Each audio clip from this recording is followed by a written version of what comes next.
তাহলে আরজি করের ব্যর্থতার কারণে কলকাতার নগরপাল বিনীত গোয়েলের অপসারণ যারা দাবি করে, সেই মহান আত্মারা কেন আজকে পহেলগামে কেন্দ্র সরকারের ব্যর্থতার কারণে অমিত শাহ এবং আইবি ডিরেক্টর তপন ডেকার আপনারা ইস্তফা দাবি করছেন না? এত ব্যাখ্যা ওকে দেবো কেন? কে হরিদাস পাল? নন্দীগ্রাম নাম থাকলে ওর পিসি দিদি থেকে দিদিমা হতো, জীবনে মুখ্যমন্ত্রী হতো না। ও বেটা ১,৫০০ পুলিশ নিয়ে বেড়ায়, আর এসেছে 11 সালে আমরা সব জিতিয়ে দেওয়ার পরে। ও ছিল নাকি 11-র আগে সিপিএম এর সঙ্গে লড়াইতে?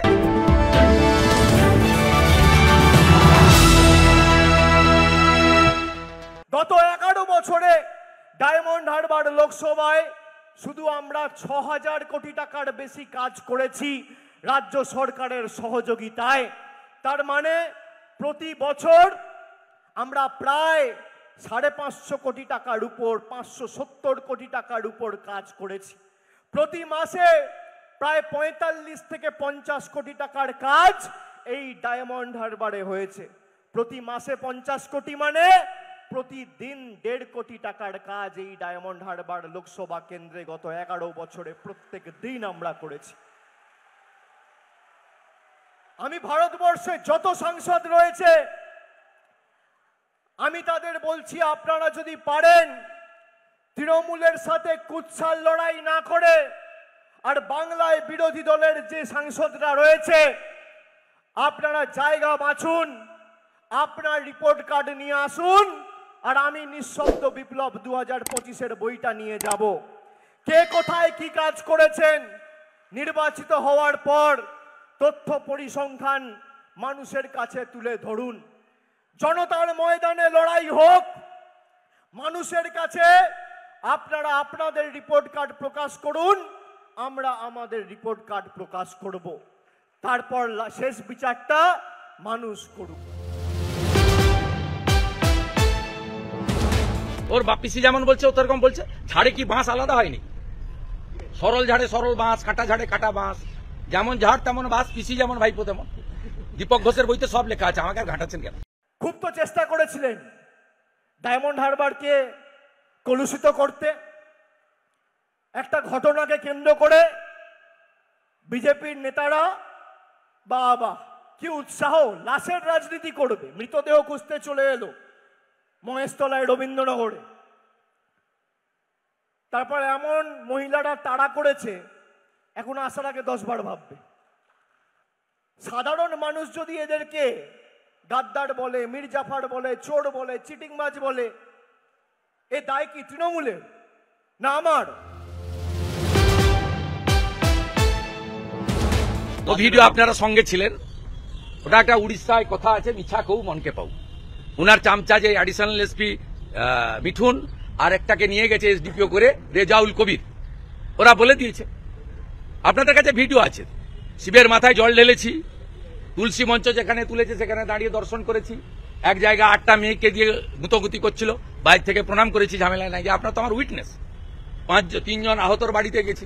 এত ব্যাখ্যা ওকে দেবো কেন? কে হরিদাস পাল? নন্দীগ্রাম নাম থাকলে ওর পিসি দিদি থেকে দিদিমা হতো, জীবনে মুখ্যমন্ত্রী হতো না।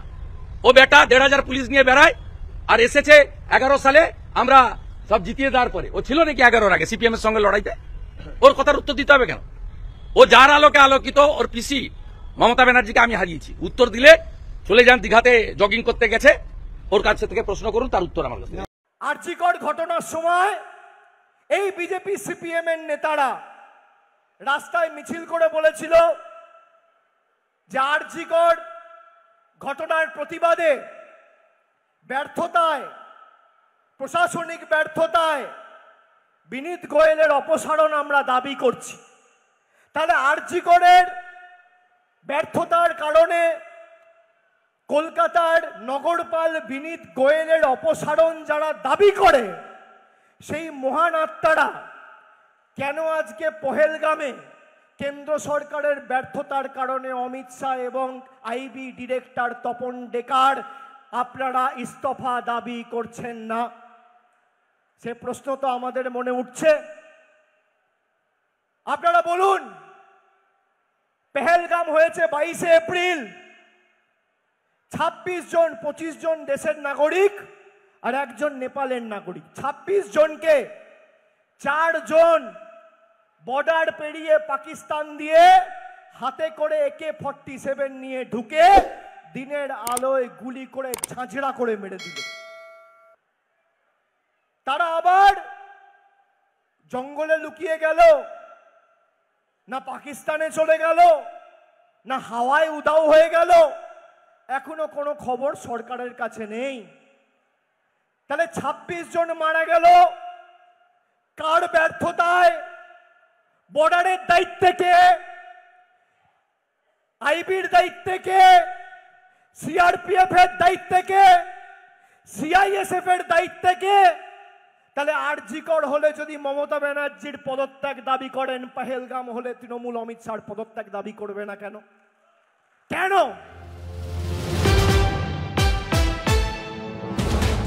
কে হরিদাস পাল? উনি হরগোবিন্দ দাস চন্দন দাসের জন্য উনার পিসি কেন পদত্যাগ করবেন না?